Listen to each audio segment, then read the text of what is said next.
Shalom, giving all praises, honor, and glory unto Yahweh, Bahashem, Yahweh Shai, Bahashem, Hachodash. Double honors unto the elders and apostles of great millstone that rule well, and shalom to the 144,000 elect men of the nation of Israel and the rest of the elect that are destined to be saved under Brother Kalab from the GMS UK London Forecasters Camp, coming back at you with another lesson to help edify those of which I spoke of. So in this lesson, I want to talk about this news that has just broke. It says that from BBC News, we don't want them. Trump bans citizens of 12 countries from entering the United States. And it says Donald Trump has signed a ban on travel to the United States for citizens from 12 countries, including Afghanistan, Haiti, Iran, in a bid to protect Americans from foreign actors. There are an additional 7 countries whose nationals face partial travel restrictions, including Cuba and Venezuela.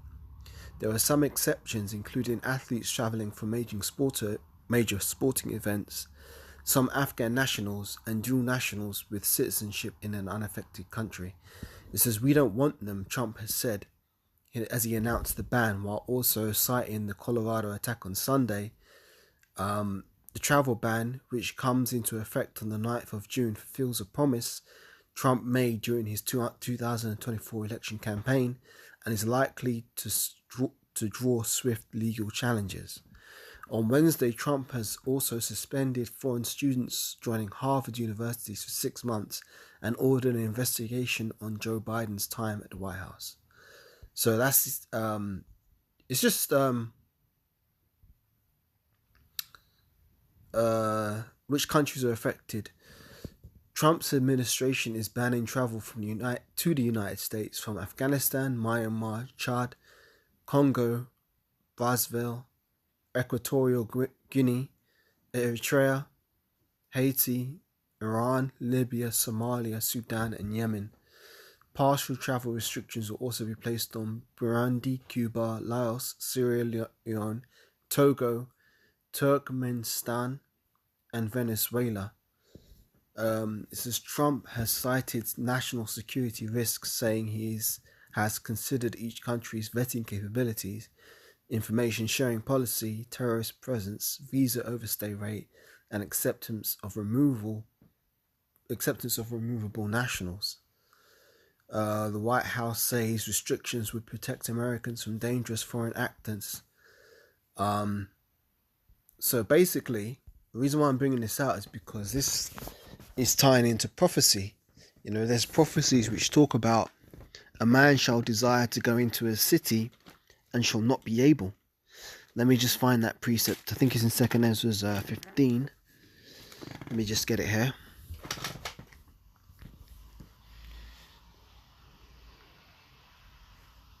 Bear me a second.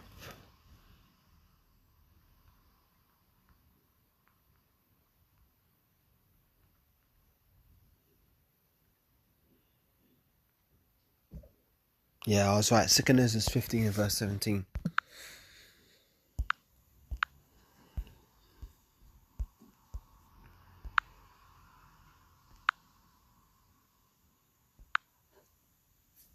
Second Ezra 15 and verse 17.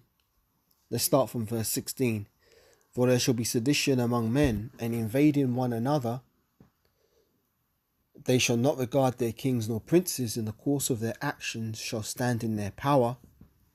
A man shall desire to go into a city and shall not be able, for because of their pride the city shall be troubled, the houses shall be destroyed, and men shall be afraid.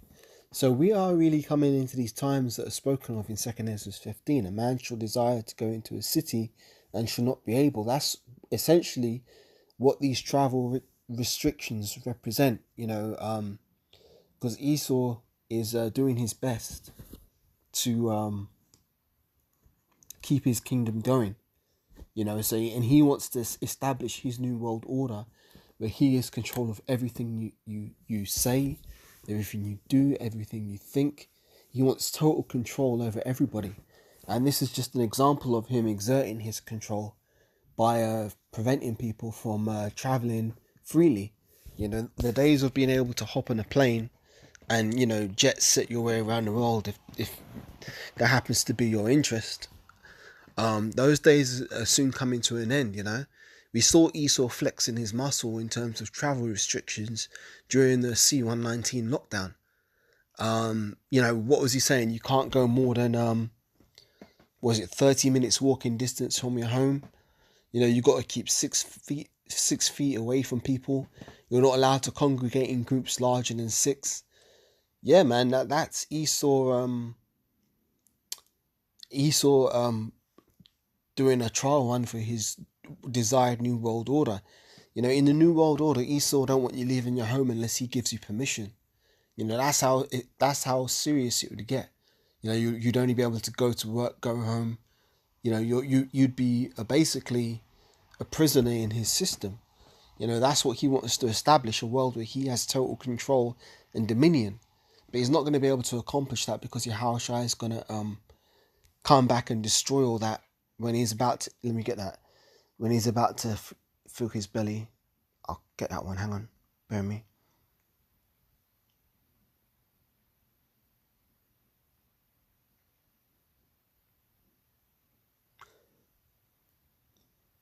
This is Job 20 and verse 23.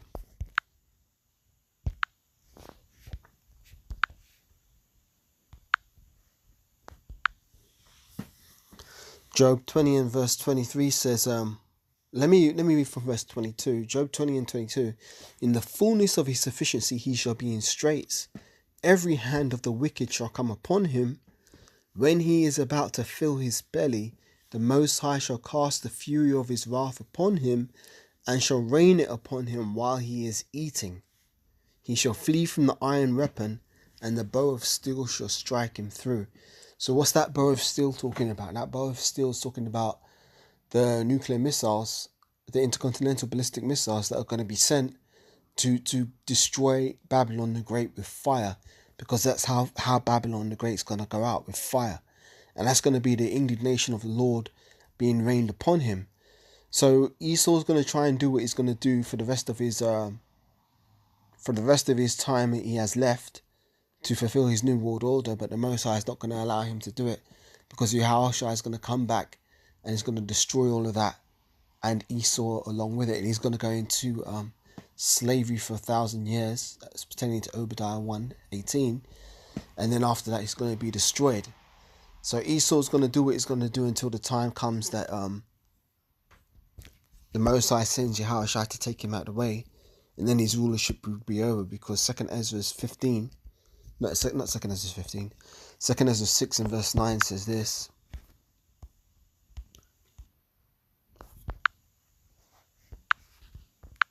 Second Ezra 6 and verse 9 says, for Esau is the end of the world, and Jacob, which is the Israelites, the so-called Negroes, Latinos, Hispanics, Native Americans, West Indians and West Africans predominantly, but there will be Israelites that do look like the other nations, who their seed line and their forefathers goes back to a man named Israel. They too are Israelites.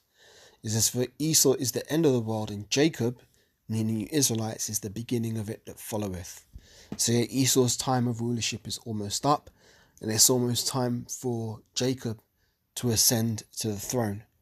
So with that, I want to give once again all praises, honor and glory unto Yahweh, Bahashem Yahushai, Bahashem Rachakodash, double honors unto the elders and apostles of Great Millstone that rule well. Shalom to the 144,000 elect men of the nation of Israel, and the rest of the elect that are destined to be saved, and I'll catch you on the next lesson, Lord willing. Shalom for now.